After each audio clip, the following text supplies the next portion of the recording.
안녕하세요. 지혜로운 동반자입니다.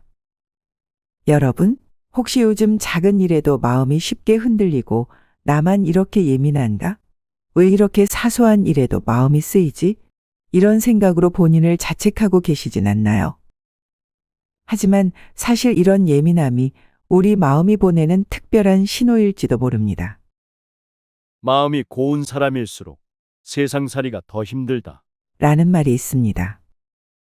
오늘은 그래서 예민한 분들이 누구나 겪는 세 가지 감정의 단계, 그리고 그 마음을 다스리는 방법까지 함께 이야기 나누어 보겠습니다. 시작하기 전에 구독과 좋아요, 알림 설정도 함께 해주시면 감사하겠습니다. 첫 번째 단계는 내 맘대로 부정적으로 해석하기 시작합니다. 얼마 전 제 오랜 친구 명희 씨가 저를 찾아왔습니다. 평소 차분하고 섬세했던 친구였는데 그날따라 유난히 힘들어 보였죠. 요즘 며느리가 전화를 잘 안 받아. 나를 싫어하나 봐. 라며 한숨을 쉬더군요. 알고 보니 며느리가 출산을 앞두고 있어서 몸이 불편했던 거였습니다. 이런 경우가 한두 번이 아니었습니다. 아들이 회사 일이 바빠서 주말에 못 온다고 하면 우리 아들이 나를 귀찮아하나? 라며 걱정하고, 이웃이 반갑게 인사하지 않으면 내가 무슨 실수라도 했나? 하며 불안해했죠. 이렇게 모든 상황을 자신에게 불리한 쪽으로만 해석하면서 늘 불안, 걱정, 분노, 서운함이 마음속에 차곡차곡 쌓여갔습니다. 그리고 이런 감정들이 켜켜이 쌓이고 두 번째 단계, 자신을 불행한 사람으로 확신하기 시작합니다. 지난주에는 마트 앞에서 우연히 영자 씨를 만났습니다.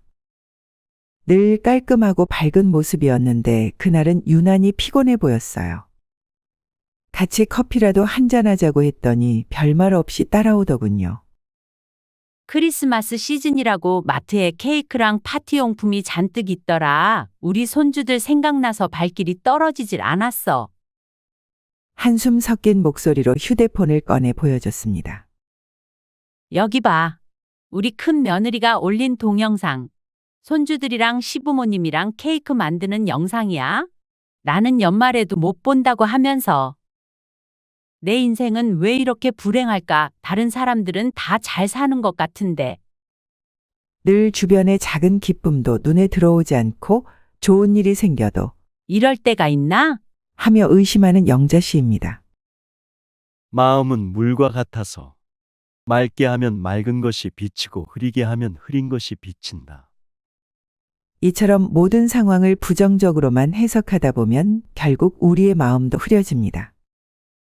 영자 씨는 자신의 처지만 바라보며 불행하다고 생각하니 주변의 모든 상황이 불행으로만 보였던 것입니다. 마치 컵에 물이 반이나 남았는데도 반밖에 안 남았네 라고 생각하는 것처럼 말이죠. 일주일 뒤 영자 씨와 다시 만났습니다. 큰 며느리가 어제 전화했는데 올해도 연말은 시댁에서 보낸대. 작은 아들네는 와이프 친정 부모님이랑 해외여행 간다고 하고. 이렇게 자기만의 세상에 빠져 하소연을 하다가 결국 세 번째 단계에 그동안 쌓였던 감정들이 한꺼번에 터져 나옵니다. 그래도 요즘은 영상통화도 있고 카톡으로 사진도 자주 보내주잖아요. 라고 말했을 뿐인데 그래, 너도 나 이해 못하는구나. 영상통화가 직접 보는 거랑 같겠어? 사진이 손주 냄새를 맡게 해주나? 니네처럼 매주 보는 사람한테 내 심정을 뭐라고 말해. 커피잔을 탕하고 내려놓더니 벌떡 일어나 나가버렸습니다. 그 후로 영자 씨는 저희 모임에도 나오지 않고 전화도 받지 않은 채 완전히 연락을 끊어버렸습니다. 퇴계 이황 선생은 이렇게 말씀하셨죠.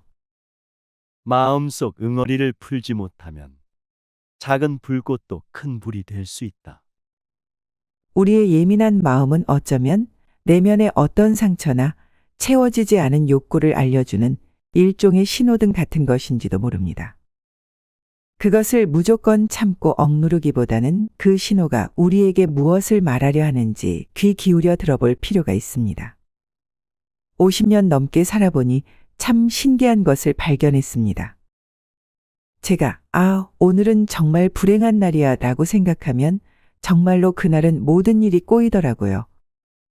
반대로 오늘은 좋은 일이 생길 거야 라고 마음먹으면 사소한 일에서도 행복을 발견하게 되더군요. 우리가 아침에 일어나 오늘도 며느리가 전화 안 하겠지? 라고 생각하면 정말로 그날 하루는 온통 서운한 마음뿐입니다. 하지만 며느리도 요즘 바쁠 텐데 내가 먼저 연락해 볼까? 라고 생각하면 관계는 전혀 다른 방향으로 흘러가게 됩니다. 우리의 생각은 마치 자석과 같습니다. 좋은 생각을 하면 좋은 일들이 끌려오고 나쁜 생각을 하면 나쁜 일들이 모여드는 것이죠. 이처럼 우리의 생각이 바뀌면 그 생각을 따라 우리의 행동이 바뀌고 그 행동을 따라 주변 환경도 조금씩 변화하기 시작합니다. 그렇다면 이런 감정의 소용돌이에서 벗어나려면 구체적으로 어떻게 해야 할까요? 오늘 알려드리는 3가지 방법은 꼭 기억하고 계셨다가 한 가지라도 실천해 보세요. 첫째, 다른 사람의 모습을 볼 때는 대단하다라고 말해 보세요. 얼마 전 딸이 유튜브에 올린 영상을 보고 마음이 좋지 않았어요. 시어머니와 함께 손주들이 여행 다녀온 영상이었는데 나는 명절에도 못 보는데 하는 생각에 하루 종일 우울했답니다. 그러다 문득 생각을 바꿔봤어요. 우리 딸이 시어머니께 저렇게 잘하니 대단하다. 이렇게 마음먹으니까 오히려 새로운 생각이 떠오르더라고요. 이번 주말에 내가 먼저 연락해서 집들이 겸 오라고 해볼까? 시장 보면서 손주들 좋아하는 과일이랑 간식도 사고 우리 막내 손주 좋아하는 떡볶이도 해줘야지. 이렇게 생각하니 서운한 마음은 어느새 사라지고 손주들 생각에 절로 미소가 지어졌어요. 요즘은 딸한테 먼저 연락도 하고 손주들이랑 더 자주 보게 되니 삶이 참 즐거워졌답니다. 이처럼 누군가의 모습에 시기심, 질투라는 감정이 올라올 때마다 대단하다라고 말해보세요. 그러면 신기하게도 그들이 그 자리에 오기까지의 시간과 노력이 보이기 시작합니다. 시어머님께 잘하는 며느리의 따뜻한 마음가짐이 보이고 성공한 친구의 오랜 노력이 떠오르고 화목해 보이는 가정의 서로를 배려하는 모습이 눈에 들어옵니다. 그리고 그 순간 부러움은 배움으로 바뀌고 원망은 이해로 변하면서 나의 삶도 긍정적으로 변화하기 시작할 것입니다. 둘째, 지금 벌어진 일에 잘 됐다를 붙여보세요. 얼마 전 제 지인 김할머니는 며느리와 크게 다투고 난 후 이제 관계가 완전히 틀어졌다고 생각하셨답니다. 하지만 잘 됐다. 이번 기회에 오해를 풀어보자며 먼저 연락했더니 오히려 서로를 더 이해하게 되었다고 하시네요. 이처럼 불편한 상황에 부딪혔을 때마다 왜 하필 나한테라고 생각하며 원망하면 그 마음의 무게로 발걸음이 더욱 무거워질 뿐입니다. 하지만 잘 됐다라고 말하는 순간 우리의 시선은 문제 자체에서 어떻게 해결할까라는 방향으로 움직이기 시작합니다. 그리고 그 작은 시선의 변화가 우리 삶의 크고 작은 전환점이 되어줄 수 있습니다. 셋째, 나의 모든 선택에 괜찮아, 잘했어라고 격려해 주세요. 박할머니는 평생을 손주들 키우는데 바치고 그때 내 공부도 했으면 하며 후회하셨답니다.